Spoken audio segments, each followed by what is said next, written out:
ಹಗರಣದಲ್ಲಿ ಭಾಗಿಯಾಗಿರೋದನ್ನ ಇತಿಹಾಸದಲ್ಲಿ ನಾವು ನೋಡಿಲ್ಲ. ಈ ಕೂಡಲೇ ಸಮಾಜವಾದಿ ಅಂತ ಹೇಳ್ಕೊಂಡು ರಾಜಕಾರಣವನ್ನ ಮಾಡ್ತಿರುವಂತಹ ಸಿದ್ದರಾಮಯ್ಯನವರು ಒಂದು ಕ್ಷಣದ ಚೇರ್ನಲ್ಲಿ ಕೂತ್ಕೋಬಾರ್ದು. ಅವ್ರಿಗೇನಾದ್ರು ನೈತಿಕತೆ ಇದ್ರೆ, ಅವ್ರಿಗೇನಾದ್ರು ರಾಜಕೀಯದಲ್ಲಿ ವಿಶ್ವಾಸ ಇದ್ರೆ ಒಂದು ಕ್ಷಣದ ಕೂಡ ಈ ಚೇರ್ ಮೇಲೆ ಕೂತ್ಕೋಬಾರ್ದು. ಈ ಕೂಡಲೇ ರಾಜೀನಾಮೆ ಕೊಡಬೇಕು, ಮತ್ತೆ ಇದನ್ನ ಸಿಬಿಐಗೆ ವಹಿಸಬೇಕು.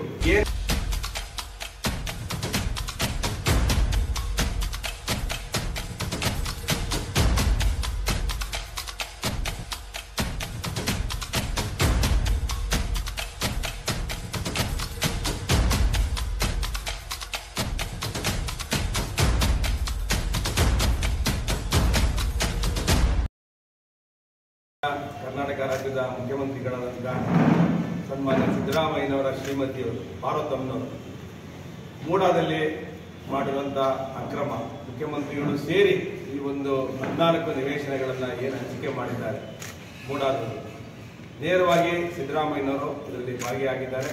ಸಿದ್ದರಾಮಯ್ಯನವರು ಸಮಾಜವಾದಿಗಳು ನೈತಿಕ ಹೊಣೆಯನ್ನು ಹೊತ್ತು ಈ ಕೂಡಲೇ ರಾಜೀನಾಮೆ ಕೊಡಬೇಕು ಅಂತ ಹೇಳಿ ಈ ಪತ್ರಿಕಾಗೋಷ್ಠಿಯ ಮುಖಾಂತರ ನಾವು ಆಗ್ರಹ ಮಾಡ್ತೇವೆ. ಕಾರಣ ಏನಪ್ಪಾ ಅಂತ ಹೇಳಿದ್ರೆ, ಇದನ್ನ ಸಿದ್ದರಾಮಯ್ಯನವರ ಸಾಹೇಬರು ಹೇಳ್ತಾರೆ, ಇದರಲ್ಲಿ ನನ್ನ ಶ್ರೀಮತಿಯವ್ರನ್ನ ಅನವಶ್ಯಕವಾಗಿ ಕರ್ತರಿದ್ದಾರೆ, ಇದು ಯಾವುದೇ ಅಕ್ರಮವಾಗಿಲ್ಲ ಅಂತ ಹೇಳಿ. ಅದರಿಂದ ಮುಖ್ಯಮಂತ್ರಿಗಳನ್ನ ಈಗ SIT ತನಿಖೆಯವರು ಏನ್ ಮಾಡ್ತಾ ಇದ್ದಾರೆ, ಅವರು ಇದನ್ನ ತನಿಖೆ ಮಾಡಿದ್ರೆ ಎಲ್ಲಾದರೂ ದೇಶದಲ್ಲಿ ಒಬ್ಬ ಮುಖ್ಯಮಂತ್ರಿಯನ್ನ ತನ್ನ ಸ್ವಂತ ಸಂಸ್ಥೆಗಳು ಬಂಧಿಸಿರೋದನ್ನ ಎಲ್ಲರೂ ಕೇಳಿದ್ದೀರಾ? ಇಲ್ಲಿ ನೇರವಾಗಿ ಸಿದ್ದರಾಮಯ್ಯನವರೇ ಹೊಣೆ ಆಗಿರೋದ್ರಿಂದ ಇದನ್ನ CBI ಕೊಡಬೇಕು, ಮತ್ತೆ ತಪ್ಪಿತಸ್ಥರಿಗೆ ಶಿಕ್ಷೆ ಆಗಬೇಕು. ಇದು ಚಿಕ್ಕಾಪುಟ್ಟ ಹಗರಣ ಅಲ್ಲ, ಸುಮಾರು 5,000 ಕೋಟಿ ಹಗರಣ. ಇದು 1992 ನಾನು ಇಲ್ಲಿ RTCಯನ್ನು ತಂದಿದ್ದೇನೆ. ಈ RTCಯಲ್ಲಿ 1992 ಇದನ್ನು ಅಕ್ವಿಜೇಷನ್ ಮಾಡಿದ್ದಾರೆ. ಈ ಜಮೀನು ಏನಿದೆ, ಈ ಸರ್ವೆ ನಂಬರ್ದು 1992 ಅಕ್ವಿಜೇಷನ್ ಆಗುತ್ತೆ. 2004 ಇದನ್ನ ಡಿನೋಟಿಫಿಕೇಶನ್ ಎಲ್ಲ ಸೈಟ್ ಎಲ್ಲ ವಿಂಗಡಣೆ ಆದ್ಮೇಲೆ ಇದನ್ನ ಡಿನೋಟಿಫಿಕೇಶನ್ ಮಾಡ್ತಾರೆ. ಅದಾದ್ಮೇಲೆ ಖರೀದಿ ಮಾಡ್ತಾರೆ.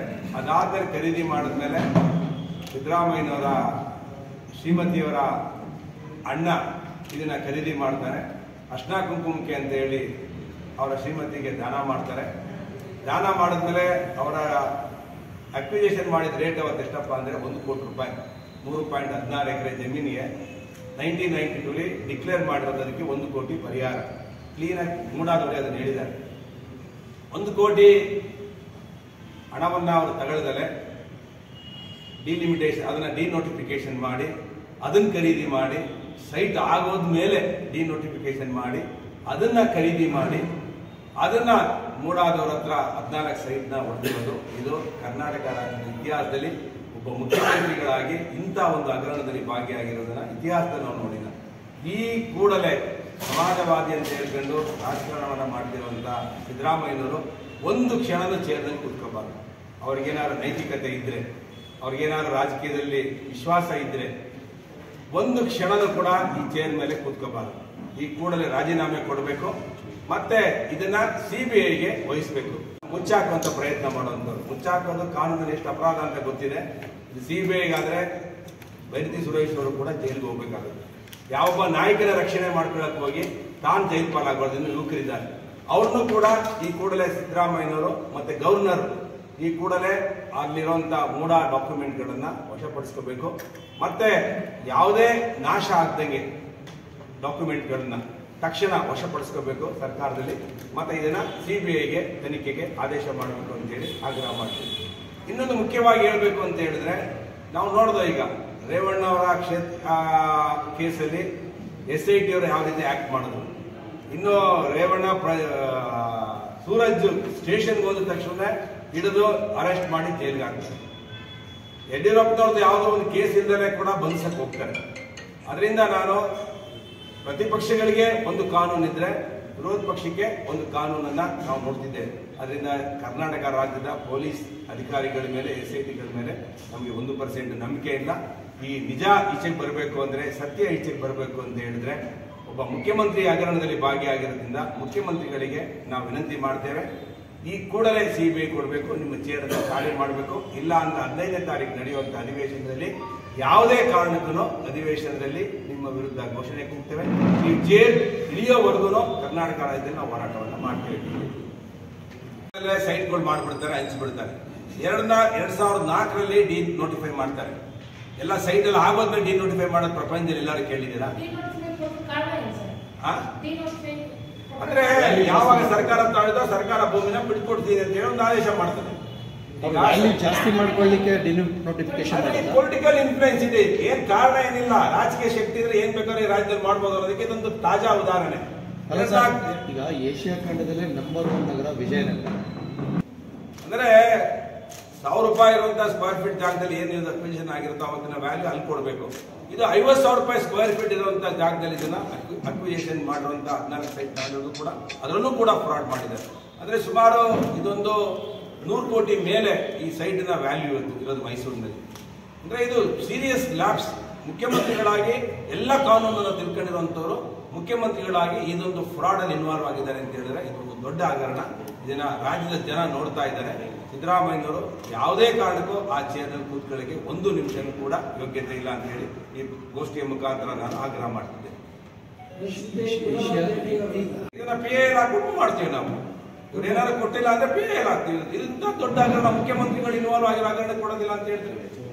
ಅಸೆಂಬ್ಲಿಲೂ ಕೂಡ ನಾವು ಬಿಡಲ್ಲ. ಇದನ್ನ ಉಗ್ರವಾದ ಹೋರಾಟವನ್ನ ರಾಜ್ಯದಾದ್ಯಂತ ಮಾಡ್ತೇವೆ. ಈ ಕಾಂಗ್ರೆಸ್ನ ಕೊನೆ ಮುಖ್ಯಮಂತ್ರಿ ಅನ್ಸುತ್ತೆ, ಯಾರು ಒಬ್ಬರು ಮುಖ್ಯಮಂತ್ರಿ ಆಗಿರೋರು ಈ ತರ ಹಗರಣದಲ್ಲಿ ಭಾಗಿಯಾಗಿ ರಾಜೀನಾಮೆ ಕೊಟ್ಟಿದ್ದಾರೆ. ಕಾಂಗ್ರೆಸ್ ಪಕ್ಷಕ್ಕೆ ಕೊನೆ ಮಳೆ ಇವರೇ ಹೊಡೆದು ಹೋಗ್ತಾರೆ ಅಂತ ನಾನು ಈ ಪತ್ರಿಕಾ ಮುಖಾಂತರ ತಿಳಿಸಲಿಕ್ಕೆ ಇಷ್ಟಪಡ್ತೇನೆ. Congress high command should come forward. ಅವ್ರು ಮುಂದೆ ಬಂದು ಇವರ ರಾಜೀನಾಮೆ ತಗೋಬೇಕು ಅಂತ ಹೇಳಿ ಕೂಡ ಆಗ್ರಹ ಮಾಡ್ತೇನೆ ನಾನು.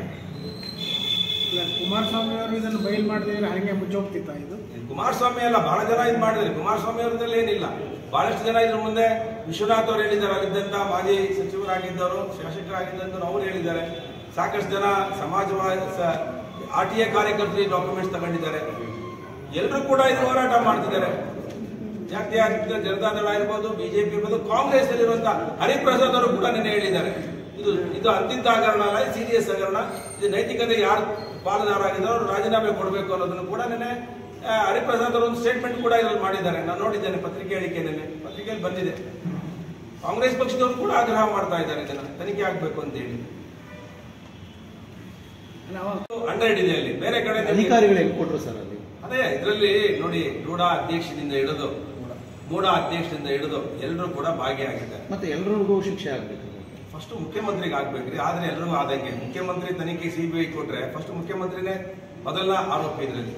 ಅಂದ್ರೆ ಒಬ್ಬ ಮುಖ್ಯಮಂತ್ರಿ ಆಗಿದ್ದೆಲ್ಲ ರಕ್ಷಣೆ ಮಾಡ್ಬೇಕಾಯ್ತು. ಬೇರೆ ಯಾರ್ಯಾರು ಕಳ್ಳತನ ಮಾಡಿದ್ದಾರೆ ಮೂಡಾದಲ್ಲಿ, ಅಧ್ಯಕ್ಷ ಆಗಿದ್ದವರು, ಹಿಂದೆ ಅಧ್ಯಕ್ಷ ಆಗಿದ್ದರು, ಶಾಸಕರಾಗಿದ್ದರು ಯಾರಿದ್ದಾರೆ ಅವ್ರನ್ನೆಲ್ಲ ಹಿಡಿದು ಫಸ್ಟ್ ಪನಿಷ್ ಮಾಡ್ಬೇಕಾಯ್ತು ಮುಖ್ಯಮಂತ್ರಿಗಳು. ಈ ತರ ಹಗರಣ ಆಗಿದ್ದು ಏನ್ ಮಾಡ್ಬೇಕಾಯ್ತು? ಅವರು ತಾನು ಫಸ್ಟ್ ರಾಜೀನಾಮೆ ಕೊಟ್ಟು ತನಿಖೆಗೆ ಬರೆದು ಆದೇಶ ಮಾಡಿ CBI ಕೊಟ್ಟು ಹೋಗ್ಬೇಕಾಯ್ತು.